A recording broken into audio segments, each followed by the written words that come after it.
আসসালামু আলাইকুম ভিউয়ার্স, কেমন আছেন? আজকের পর্বে আপনাদের সাথে শেয়ার করব খুবই মজার শিরখোরমা রেসিপি। আর এটা তৈরি করাটাও সহজ আর খেতে হয় অসাধারণ টেস্ট। এটা তৈরি করার পর তারপর ফ্রিজে রেখে ঠান্ডা করে ঠান্ডা পরিবেশন করলে এটা কিন্তু খুবই ভালো লাগে। তো চলুন আমরা রেসিপিটা দেখে নিই। প্রথমে চুলায় একটা প্যান বসিয়ে দিয়ে দিচ্ছি ঘি। এখানে আমি 1 টেবিল চামচ ঘি দিয়েছি। আর এর মধ্যে দিয়ে দিচ্ছি কিছু ড্রাই ফ্রুট। এখানে আমি কিশমিশ, বাদাম, খেজুর দিয়ে দিয়েছি। তারপর এগুলা একটু ভেজে তারপর আবার আমি এগুলা উঠিয়ে নিব।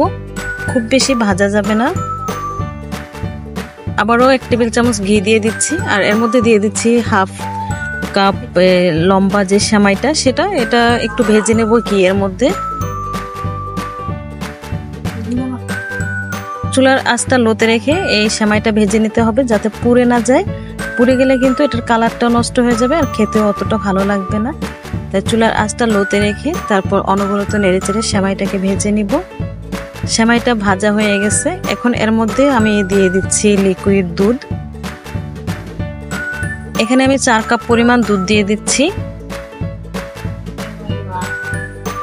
দিয়ে তারপর একটু নেড়েচেড়ে দিচ্ছি যাতে দলা পেকে না থাকে। 1 চিমটি দিয়ে দিচ্ছি লবণ।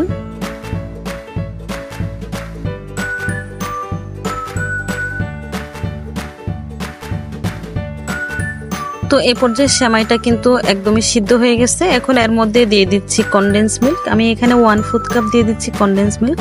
এখানে মিষ্টিটা যদি আপনারা আরেকটু বাড়িয়ে দিতে চান তাহলে কনডেন্স মিল্কের পরিমাণটা বাড়িয়ে দিতে হবে।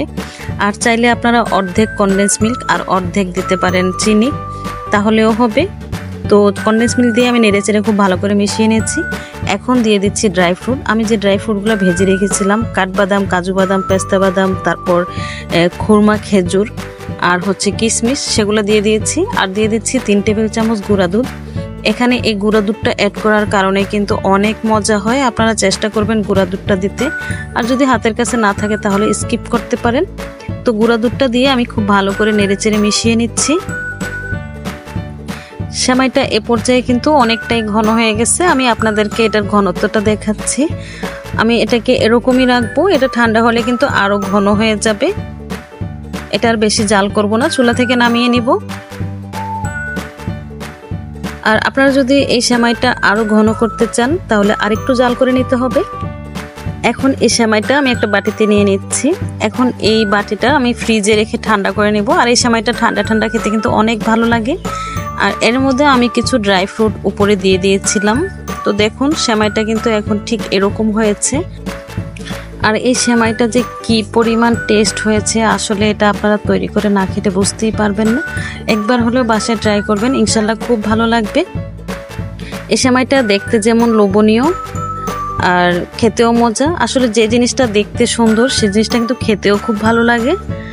তো আমার এই ভিডিওটা আপনাদের কাছে যদি একটু ভালো লাগে থাকে তাহলে প্লিজ আমার চ্যানেলটাকে সাবস্ক্রাইব করে পাশেই থাকবেন আশা করি। আজকের মতো বিদায় নিচ্ছি। সবাই ভালো থাকবেন, সুস্থ থাকবেন, নিরাপদে থাকবেন। আল্লাহ হাফেজ।